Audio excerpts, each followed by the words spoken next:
our next speaker, Mr. Oleg Voitsekhovych, who will talk about the justification of treatment of no treatment. So to introduce our speaker, I had the pleasure to work with him in the last couple of years. He's an engineer in hydrology and hydrochemistry with extensive experience in radiation protection, radioactive contamination of aquatic systems, environmental radiological monitoring programs, and remediation planning for radioactive contaminated sites. And these include also work in the Chernobyl affected areas and norm sites, mostly in Central Asia region. Since 1986, he has been working at the Ukrainian Hydrometeorological Institute as the head of laboratory, and since 1991, the head of the Department for Environment Radiation Monitoring. Oleg, your floor is yours. Thank you. Thank you, Andrea, for the introduction. So, hello, everybody. I'm happy to take part in this discussion today. The topic of my talk is on the screen. Mainly based on our long-term study of the uranium and some norm sites. And our colleagues, Tetyana LAVROVA is a radiochemist, Kyrylo is a geochemist and geologist, and we also work in close cooperation with Dmitry BUGAY from Institute of Geological Science. He's hydrogeologist. As an introduction, so we are talking about groundwater treatment as remediation, and in most of cases, this related to removal of some pollutants, in this particular case of radionuclides, from the groundwater or from the water. And most often, water treatment is carried out directly at the place of water consumption. In this case, simply sanitary, hygienic, radiological, and technical criteria for water quality are applied. And in this case, when we know how and if it's justified, contaminants can be removed from the water, applying various techniques. In our post, we are talking not about how and what we have treated in the groundwater. The scope of discussion are the various conditions which have to be taken into account in decision making, justifying or in justification of water treatment at the legacy site of uranium and norms.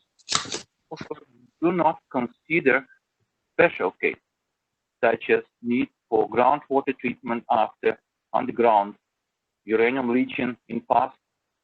In this case, criteria for water quality are set of regulatory body requirements or environmental quality objectives. We are talking about conditions and uncertainty in decision making. So what is the problem? The most common radionuclides in groundwater at the northern uranium legacy site is radium, uranium, radium, and some other. Most typically, the elevated uranium concentration can be absorbed at the groundwater near uranium mining and uranium milling, and also some norm sites.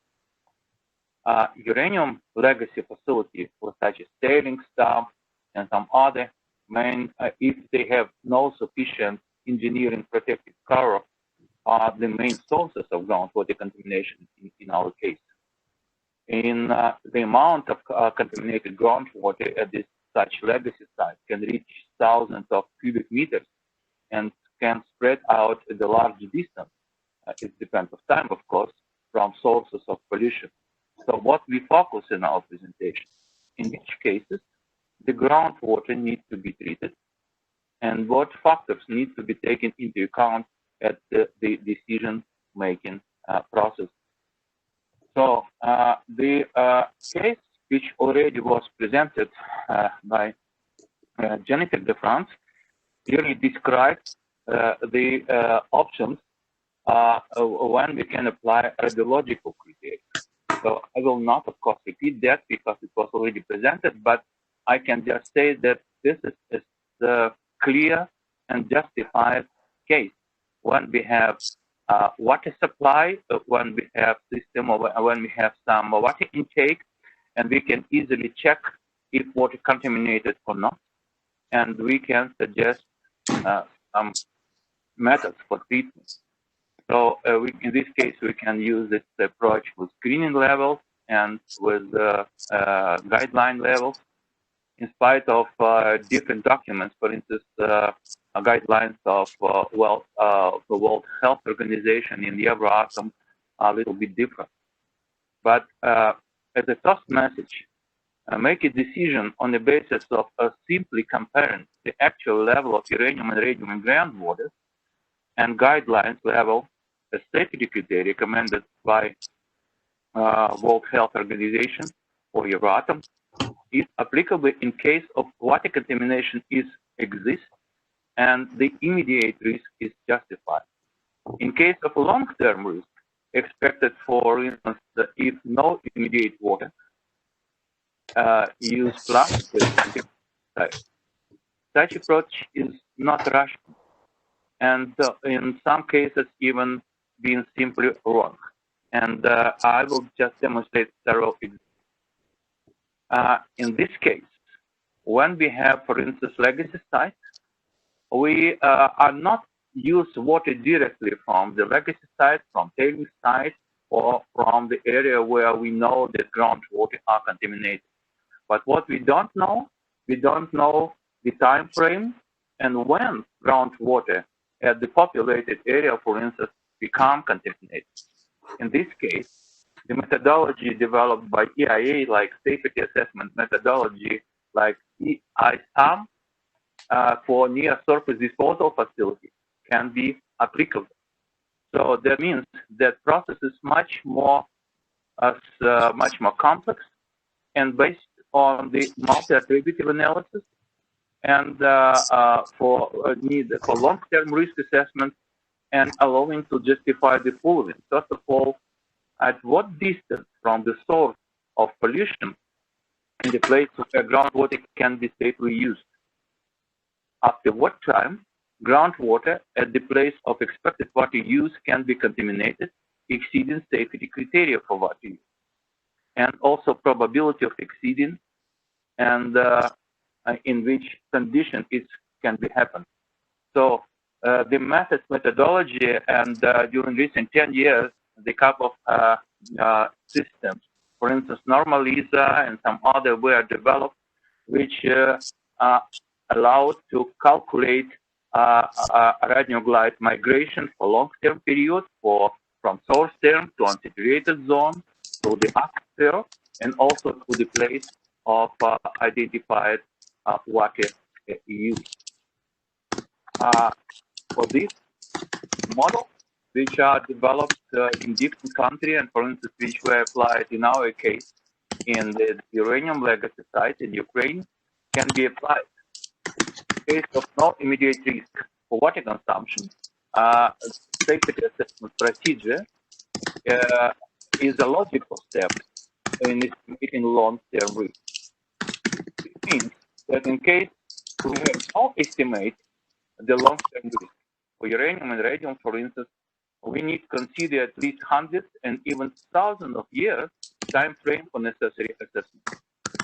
The accuracy of such estimates depends on the completeness of data on site characterization and our understanding of the peculiarity of their chemical conditions and its transformation for uranium, radium, and thorium compounds in some cases in groundwater.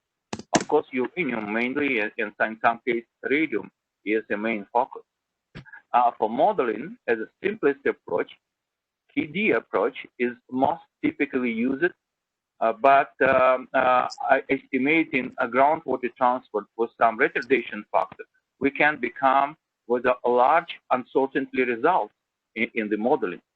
Therefore, we have make a message that long-term modeling is an important tool for decision-making and justification of the groundwater treatment and estimating time frame for long-term action. However, the uncertainty of the modeling and risk prediction may be critical and can be reduced using more detailed monitoring data and especially more detailed geochemistry of the site. So, and next slide demonstrates this possibility.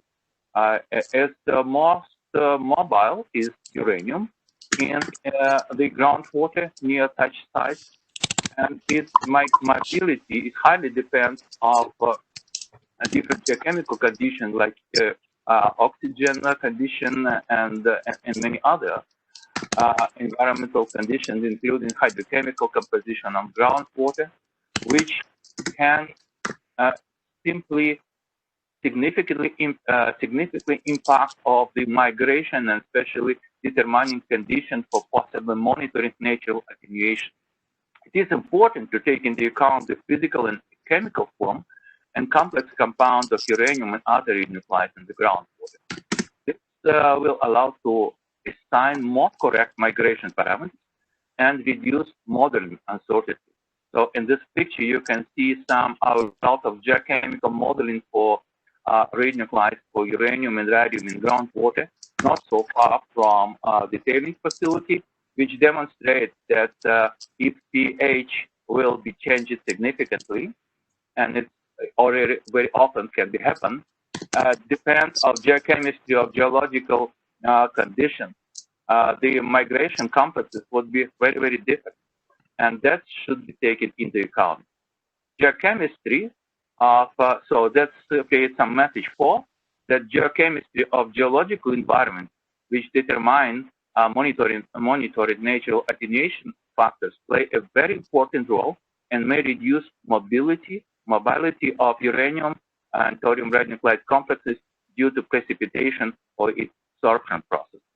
Therefore, to predict the long-term consequences, it is critical to understand key factors and processes that can lead to much greater risk, as well as to clarify when and where the treatment of groundwater is really needed.